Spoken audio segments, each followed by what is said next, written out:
Bismillahirrahmanirrahim. Assalamu alaikum viewers. My name is Sarah Kabir and I am a foundation level student at Rehan School Islamabad campus.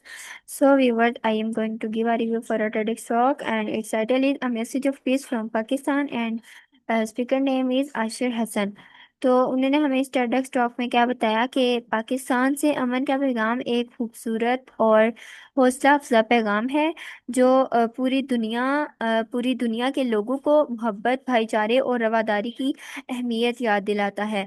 Ashir Hasan ने अपने इस पैगाम के ज़रिए ये वाज़िया किया कि इख्तलाफात और मुख्तलिफ नज़रियात के बावजूद हम सब इंसान हैं और हमें एक दूसरे के साथ अमन और एहतराम के साथ रहने की ज़रूरत है। इसमें वो अमन की तालीमात, मस्बत सोच और दूसरों की मदद करने के जज्बात को उजागर करते हैं ताकि माशरे में नफरत और तशद्दुद के बजाय मस्बत और हम आहंगी को फ़रोग मिले।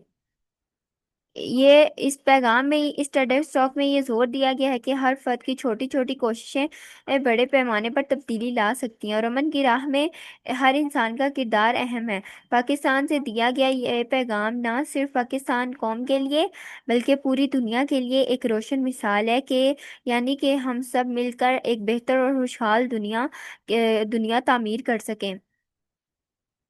सो viewers, this is our TEDx talk, so I hope like it. मिलते हैं किसी नेक्स्ट TEDx टॉक की रिव्यू के साथ। तब तक के लिए अल्लाह हाफिज। रेहान स्कूल इस्लामाबाद कैंपस, पाकिस्तान जिंदा।